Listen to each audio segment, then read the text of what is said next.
Hi, third grade. Miss Stratemeyer back here with you today. How is everyone? I hope you enjoyed your Easter weekend. I know it wasn't as normal and typical as it may be, but I hope that you did enjoy some time with the family that you have at home. So this week, we're going to do things a little bit different. So I'm going to try to bring a little bit of normalcy back into your life with something that I think each of your teachers did each week when they started a new phonics skill. So here in my hand, I have three of those high frequency words that we were working on before we left that come up a lot in text, and our eyeballs just need to be able to recognize and read them.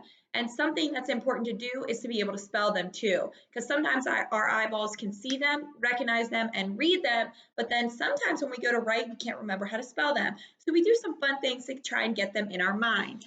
So the first one that we're going to work on today is the word, you got it, about. And it has that schwa sound at the beginning because instead of saying about or about, we kind of make it a lazy sound and it kind of just sounds like the short U. So it says about.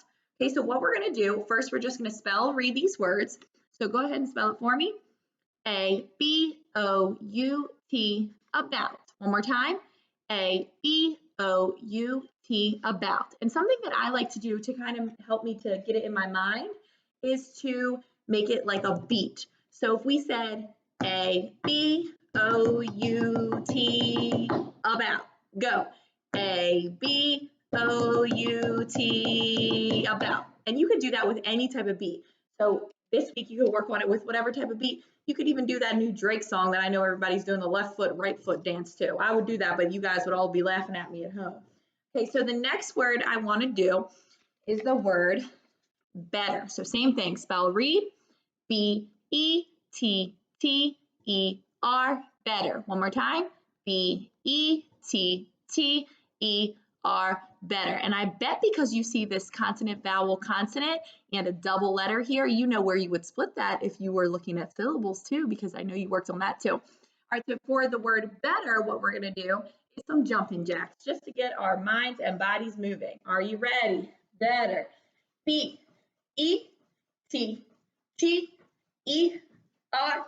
better. Good. Did you do it with me? If not, I want to see you doing that this week, okay? And last but not least, to bring us a little bit closer together, we're going to do the word bring. Go ahead and spell it for me. B-R-I-N-G, bring. And we're in that ng family, that one that comes up through your nasal. One more time. B-R-I-N-G, bring. Good. I'm going to put it right here next to us. And we're going to do a little like hand clapping game. Okay, so I need you to actually meet me in the middle and touch as we say the letter. So B-R-I-N-G, two hands, bring, bring, bring. One more time. B-R-I-N-G, bring, bring. Good. All right, so those will be up for you to practice this week, and we'll see if you remember them next week when we come and we meet again. All right, so what are we going to be doing as we read this week? I hope you can see that. It's a little rainy outside today, so it's kind of dark in my house. All right, so we are going to be summarizing. That's a big word, but I know you know it. Summarizing portions of a text. Remember, I told you we're going to chunk it into two parts. That way, this week we can talk about a little bit, and next week you'll have to come back and see me again to hear the ending of the story.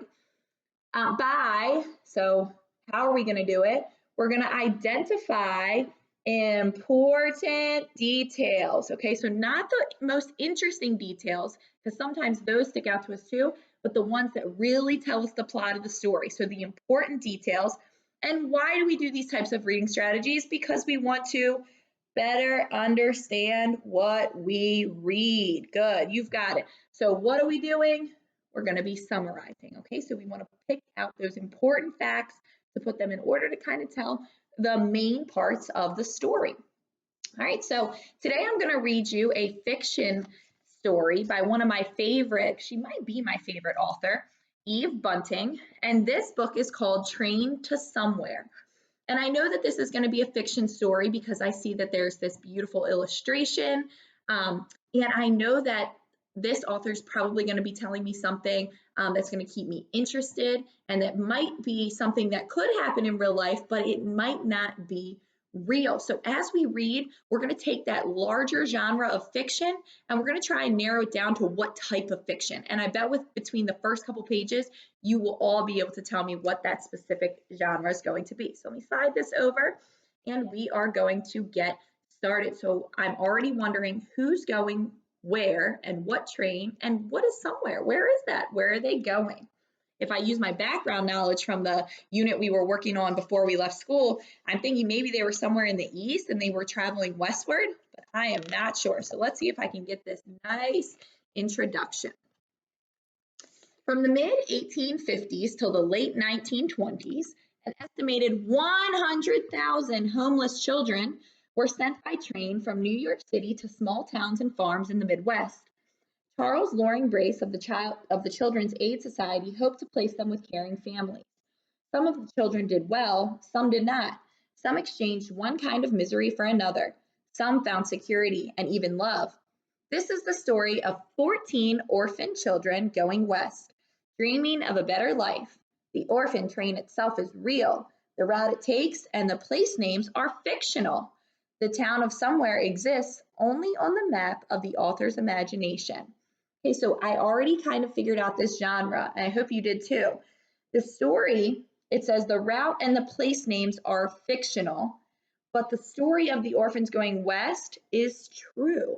So I'm thinking that if this happened in our history, that this would be considered historical fiction. So yes, there are going to be some parts that are imagined by our author, but it's based on a real event. So that's really sad. Okay, let's get started.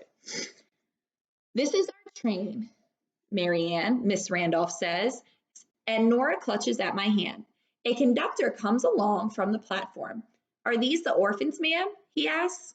Miss Randolph stands very straight. 14 of them. We put on a special coach for you at the back, the conductor says. The big boys carry the trunks and we take the rest of the bundles.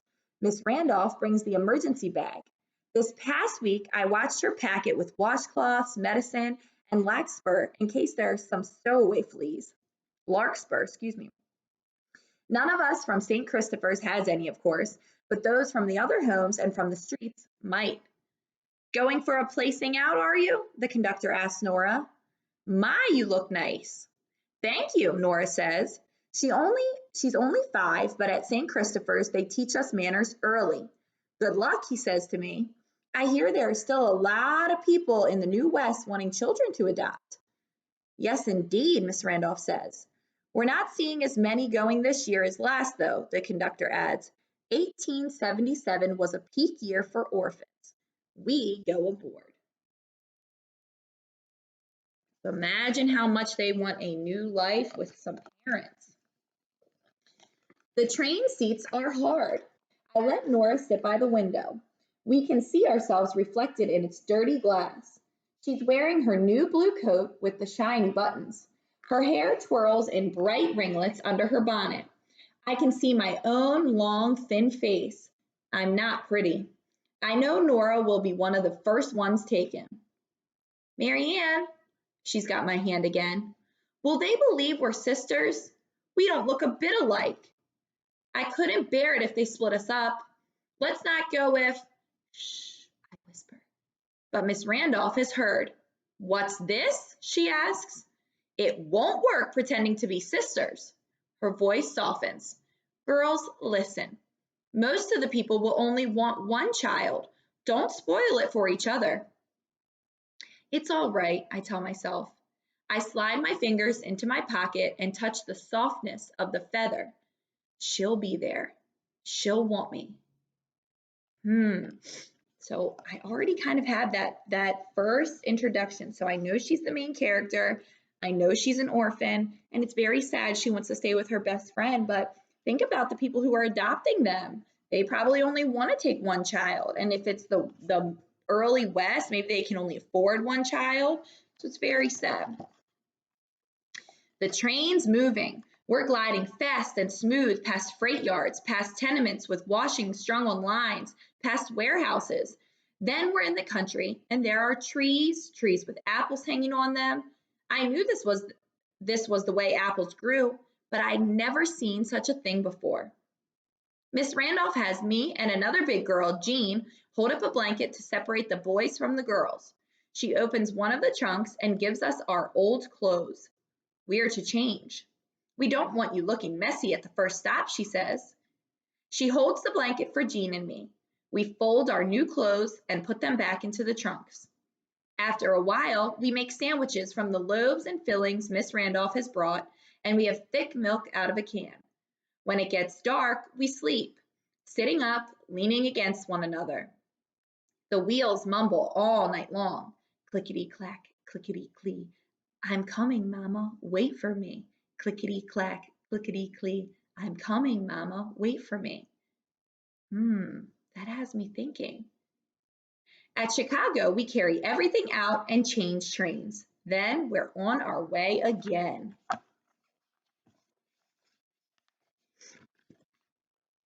Days and nights have passed since we left New York.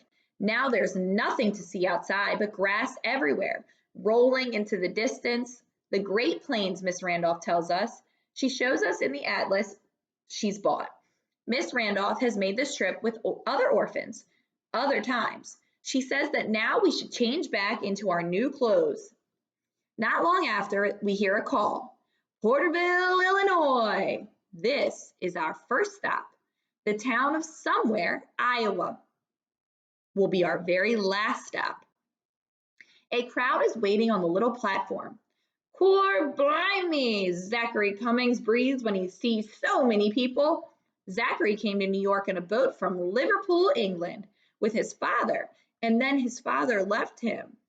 Zachary has a funny way of saying things. He's the first one out behind Miss Randolph. There's a gentleman with a big box camera on his legs. There are horses and wagons and dogs barking. I can see right away that my mother isn't here. She probably went farther west, farther than this. So my question's answered. She thinks she's going to find her mother. Exactly. I wonder why her mother left her. Look at all these people. A man leads us to the city hall with everyone following like a parade. Smile and look pleasant, Miss Randolph whispers. We sit on chairs on a stage, and the people from the town took us over. They feel the boys' muscles through their coats. They say things like, this here's a good one, and he'll be useful come harvest.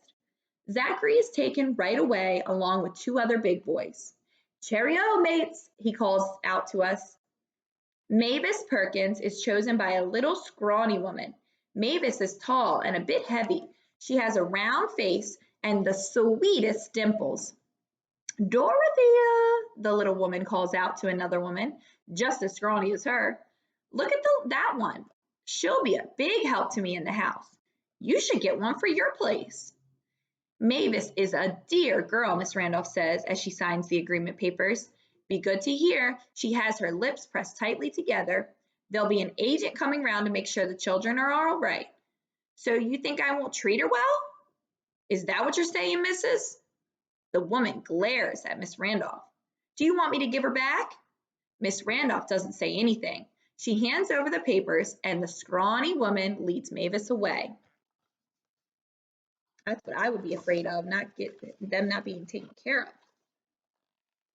A man and a woman stop in front of us. My knees start trembling. The woman has a soft, firm muff. The man's carrying a cane with a gold head. Oh, Herbert, how sweet that little girl is. The woman smiles at Nora.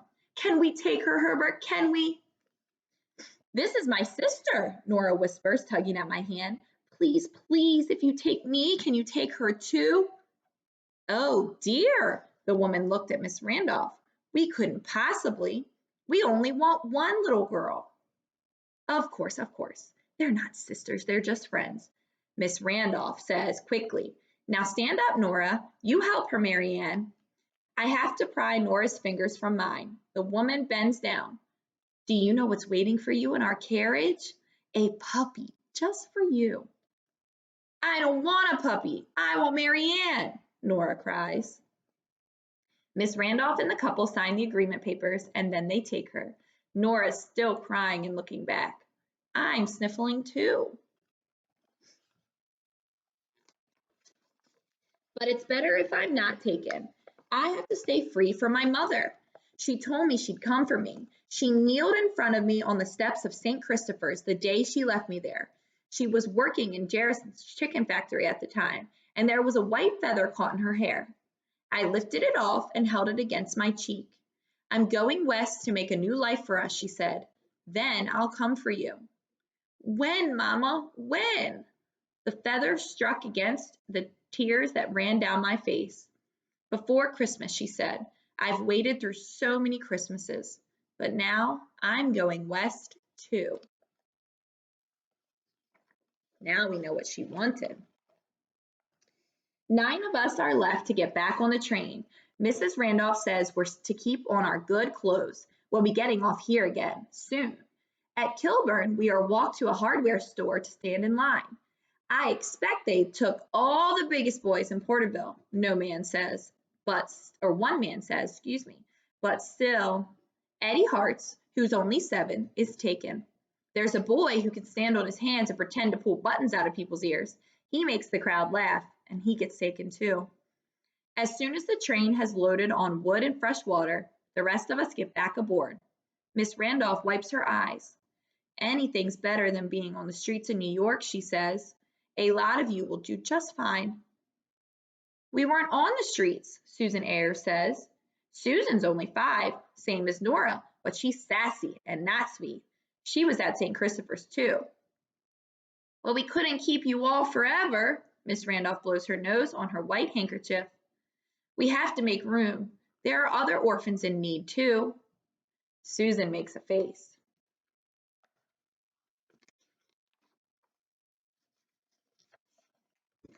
The next station is Glover. The crowd is smaller. My mother isn't here. Where is she? She must know I might be on this train. The story was all over the newspapers. Miss Randolph said orphans from St. Christopher's among those riding the rails. Children in need of homes. The papers listed every stop. I was sure my mother would be on one of them. Wait, Mama, just wait. I'm coming. Night after night at St. Christopher's, I'd send my thoughts to her across the darkness and the distance. You don't even have to come get me, Mama. I'm coming to you.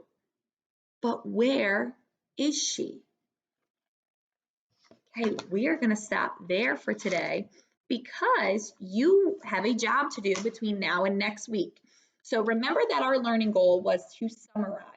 We are going to use something that you used when you read Martina the Beautiful Cockroach this year. You're going to use the somebody wanted but so then organizer. So I want you to think about the book that I just read to you, and there are some parts of that organizer that you can fill in this week. I want you to go ahead and click the link below my video to get the organizer, and you can either type right into it, or you can print it out and write on it, or if you don't want to do either, you can write it right in there like a discussion board. So I want you to think about, who's the book about? The somebody. What does she want? But why isn't she having it? What are those trials she's facing? So what does she do? The part that we can't fill in yet is the part that says then, because we don't know if she's ever going to meet her mother. And so we can't fully write our summary until we have that full organizer filled in. So do not write your summary, do not fill in the then, but go ahead and fill in the somebody wanted, but so you can do those parts so far. And if you need help, go back and you can re-watch this video so that you can get the details that you need. So I am so excited. Don't forget to practice your 3 words for the week, and I will be looking to see who fills in that organizer. See you next week for the rest of Train to Somewhere.